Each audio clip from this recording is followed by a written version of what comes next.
Marta with Universal Power Tarot, and of course these messages are supposed to encourage, elevate, and empower you, my dear friends. Thank you for tuning in today. We're talking about the feminine power and, you know, the rise back to power. I love that so much, like talking about it, feeling it, embodying it, like the divine feminine on the rise with the whole Aquarian age and everything. You may have heard me talk about it in some of the videos. I recently got channelings about it as well. The suppressed female was, you know, exploited to bear children. The gimme culture, like gimme more, cultural warfare, femalicide is what I wrote down here. The ancient female power is extremely powerful. And you know what happens when someone has been suppressed and is now coming back full force, fully healed. They are a force to be reckoned with, and they are, which is also another reason why I believe so many have been born into narcissistic family patterns, because the whole society is extremely narcissistic. Like that's the way the system is kind of set up, like a sociopathic narcissistic system that is only like taking and sucking the energy out of people. And I'm not down with that anymore. And the moment I woke up to my own family patterns, which I had been asleep to for so long, that's the moment it started to dawn on me, holy crap, that's what's going on the bigger scale as well. So coming back to the suppressed female, no one is as powerful as someone that has been suppressed and is coming back, because they're no longer afraid of a lot of things. They're fully aware of who they are, why they're here, and possibly in the sense of mission already, but also in the sense of they're really aware of what's going on around them, and they're willing to stand up because they're not losing their voice anymore. That's the thing. Once you've gained your voice back, you're very aware of unhealthy or toxic patterns that are going on around you, because you do not want to lose your voice again. It's just like, not that you're going to, and not that there's any chance of losing your voice again, but you're very aware of, you know, what the cost is when you lose your voice. Like, you know where you were coming from, you know your whole healing journey. You will, you know, set everything in motion that you stay where you are. You know that you are, keep evolving, keep speaking up for yourself, keep loving yourself, all that healing process. You know where you're coming from. And I believe that's what's ultimately going to set each and every one of us free, with the help, huge help, from those that come from narcissistic backgrounds, that have healed, that can actually show us, hey, that's what's going on, like wake up to it.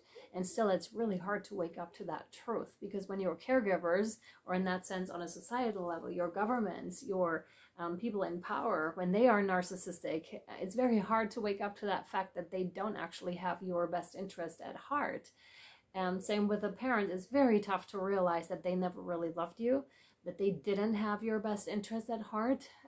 But that's how you learn it. How else would you know? If you haven't encountered, I'm going to put it in those terms, if you haven't encountered evil, how are you going to know evil? If you haven't discovered evil within yourself, which is precisely all the shadow work, and, you know, develop the strength to actually look at that, then it's very easy to fall prey to that.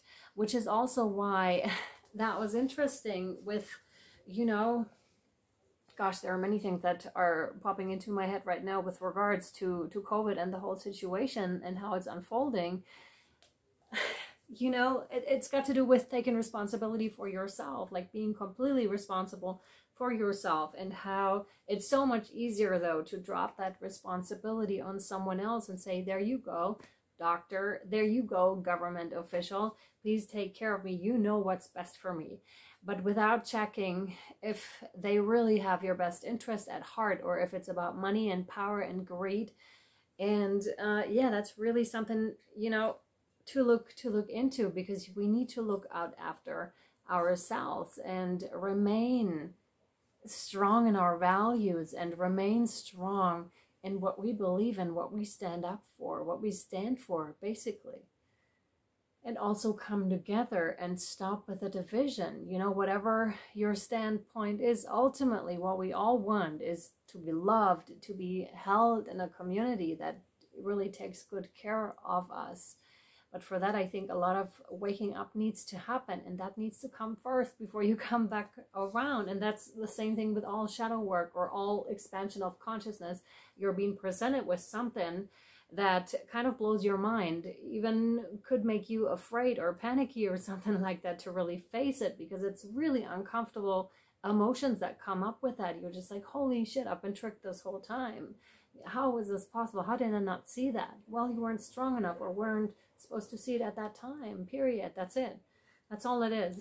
So forgive yourself for not seeing, and you move on out of this. You move through that emotionally and move out of it into something else that's much better suited for you. And that's the whole process that's unfolding in the individual, but it's also unfolding for the collective, like on a very different kind of a level. So that's what I believe where we're headed, especially why we're seeing more and more of the quote-unquote darkness, why more is being revealed, why more information is coming to the table for us to see, for our consciousness to expand, to rise. That's exactly the process. Like, don't forget it when you're going through deep ditches of that, when you're all of a sudden coming into information. Know that it doesn't stay at that information.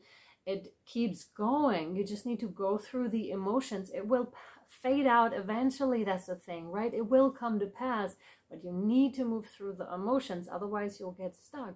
So move through the emotions and it'll come full circle around again. Like, trust in that whole process. Yeah, and I don't even know why that message came through right now. I wasn't particularly planning on it, but good. That's it. So, yeah. And, you know, and when this is triggering to you good, then that means something is still alive and is kicking and wants to come play. So are you coming? That's kind of like the question here. And the whole process is so incredibly rewarding, because even if you never receive your desired outcome, the amount of growth that lies in these processes is quite tremendous. And even if you look at yourself now and 5 years ago, 10 years ago, it's incredible. And how much there is to be discovered about yourself, or you discovered, because it was always there. It's just a matter of rediscovering that within yourself again. And yeah, sometimes I can't believe what I'm seeing about myself and where I see myself heading, or, you know, how I really get lucid glimpse of this is where we're heading. Like, this is one timeline. This is a possibility. And I get really excited about it. I'm just like, yes, like dropping my story, dropping all those beliefs that are so outdated. But again, they're only outdated now after doing all this work. Before, they were perfectly in place. You know what I mean? They held me in a certain state. Yeah. Yeah. Yeah, it's incredible to see what has been sleeping inside. Truly magnificent. And we are all waking up to that. Roar, lion, roar is what I wrote down. Yeah.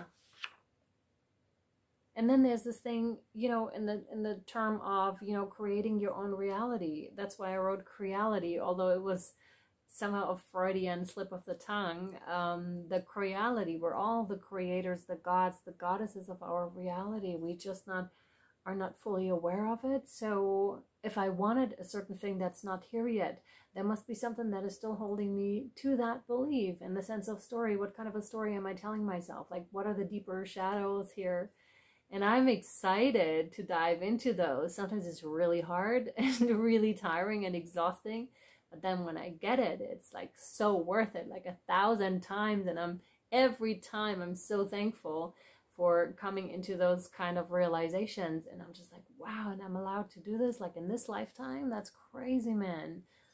That, you know, still don't feel like I necessarily chose this path. It somehow chose me at that time.